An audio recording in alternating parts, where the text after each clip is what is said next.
Si vous n'aimez pas l'architecture, aimez au moins la culture. www.misteremma.com. Art Tendance People.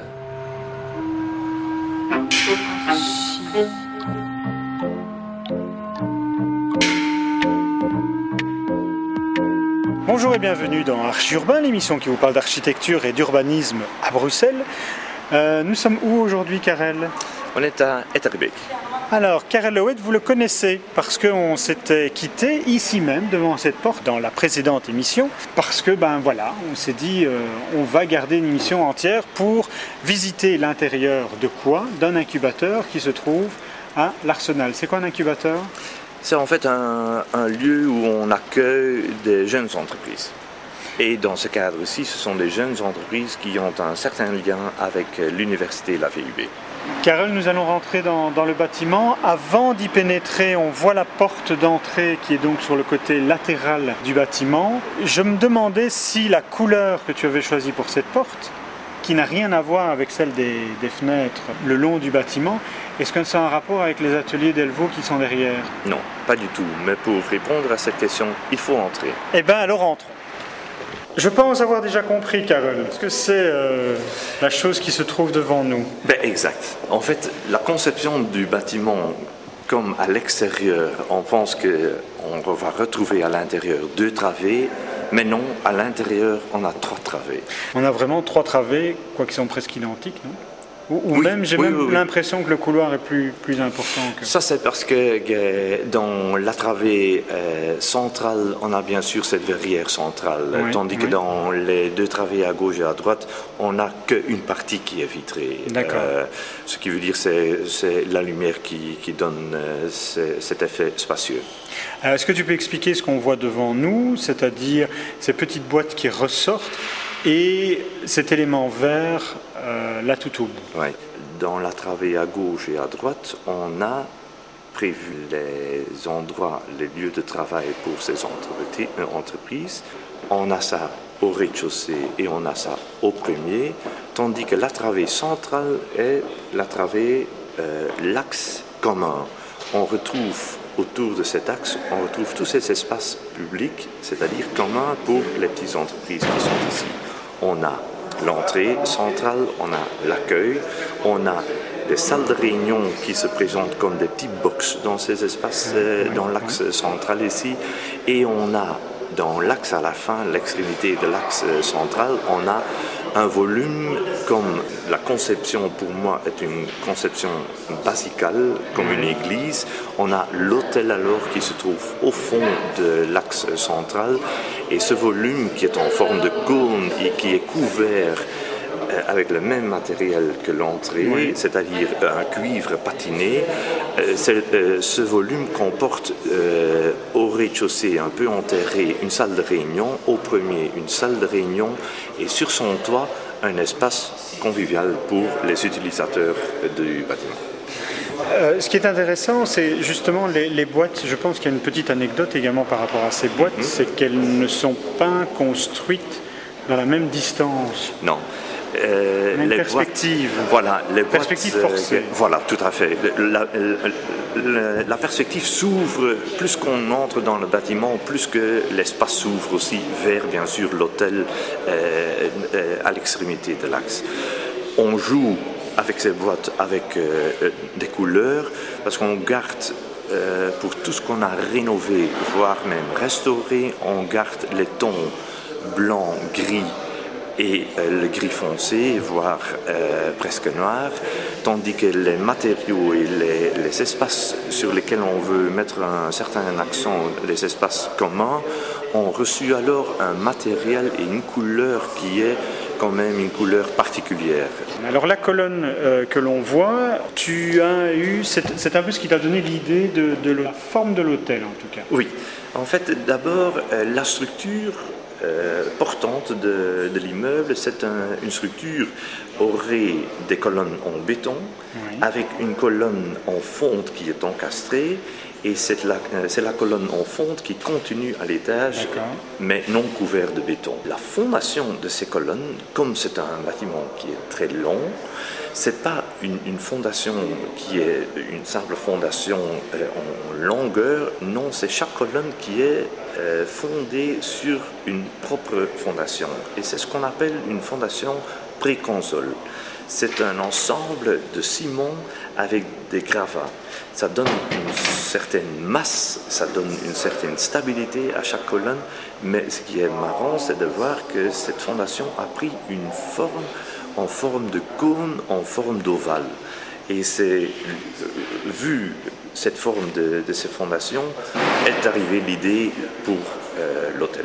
Alors, ça c'est la première chose qu'il fallait dire sur l'hôtel. Deuxième chose, pourquoi est-ce qu'il est encastré dans le sol? Pourquoi est-ce qu'il est descendu? Là, je pense que c'est une discussion avec les monuments et sites. Oui, Monuments et sites a vu notre projet et il disait, pas de problème pour insérer ce volume à l'extrémité de l'axe central, mais est-ce que vous ne pouvez pas mieux l'insérer d'une telle manière que ça prend un peu moins d'importance et garder ou mieux respecter les proportions dans le bâtiment. Et ils ont demandé d'aller moins haut. D'où est arrivée alors l'idée d'enterrer à moitié une des deux salles. Mais on ne pouvait pas juste couper le dessus, non, parce qu'alors les étages n'avaient pas les bonnes hauteurs. Oui, tout à fait. D'accord. Bon, je propose qu'on prenne l'escalier d'origine. Oui. On monte et on voit effectivement que maintenant ça a la même hauteur que la balustrade et on voit ce qui se passe au-dessus alors. Voilà, donc on a monté cet escalier d'origine. On voit effectivement l'hôtel qui arrive au niveau de la balustrade. Balustrade dont je pense que vous avez eu une discussion intéressante avec les monuments et sites pour l'instauration. Pourquoi c'est une balustrade qui ressemble à ce qui était avant? Exact, oui. Et comme l'état de l'ancienne balustrade était tel, on a dû la rénover, restaurer et utiliser en fait des panneaux en acier tondu. Voilà le résultat. Il y a plusieurs choses qu'on peut dire dans cet étage.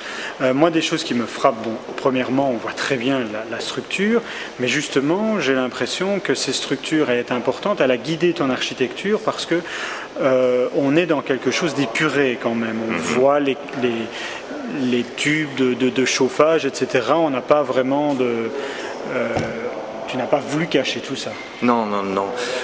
Comme c'est un bâtiment industriel et comme c'était un bâtiment initial qui était fort nu, on voyait la brique nue, on voyait la structure en fonte, on voyait le béton.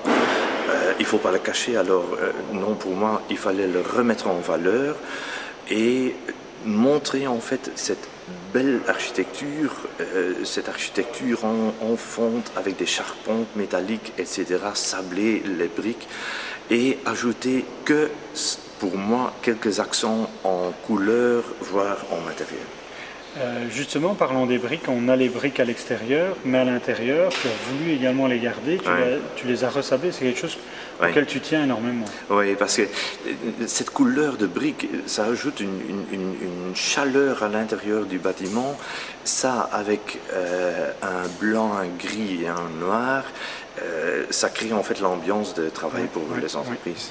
Alors je propose qu'on se déplace encore de quelques mètres pour aller visiter l'intérieur des boîtes que l'on voit à l'extérieur.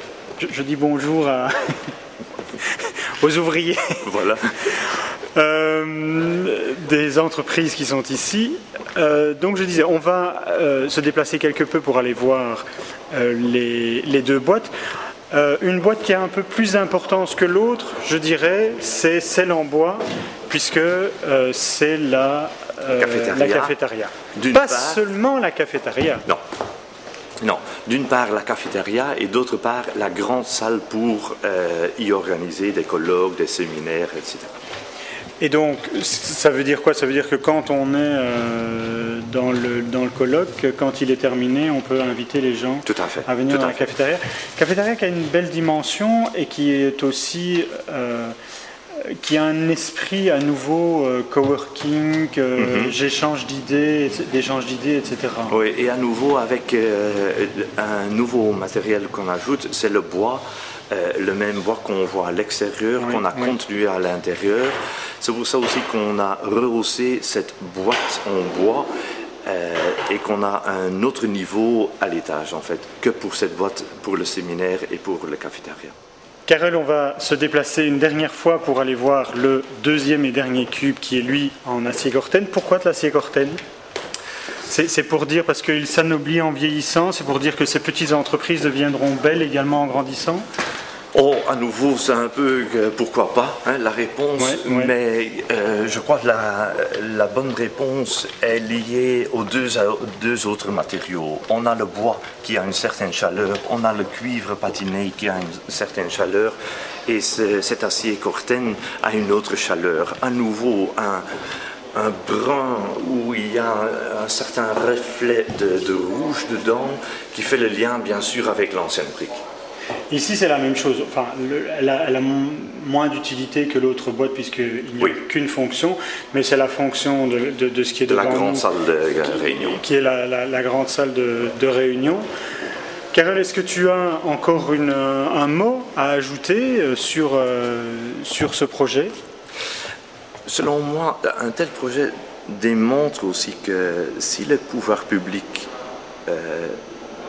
ont la possibilité de sortir une architecture audacieuse, qu'on peut en parler, on peut en être fier. D'où vient bien sûr, et là je suis très fier aussi, que notre réalisation a été nominée au MEPIM de l'année passée. Oui. Parfait. Karel, je te remercie pour ces nombreuses explications. Avec plaisir. Tu m'inviteras une prochaine saison pour d'autres projets. C'est noté. Okay. Ça va. Quant à nous, eh bien, vous pouvez voir et revoir cette émission sur www.archiurbain.be. Je vous remercie pour votre attention. Merci Karel pour toutes ces visites. Merci. Et à bientôt. Merci. Au revoir.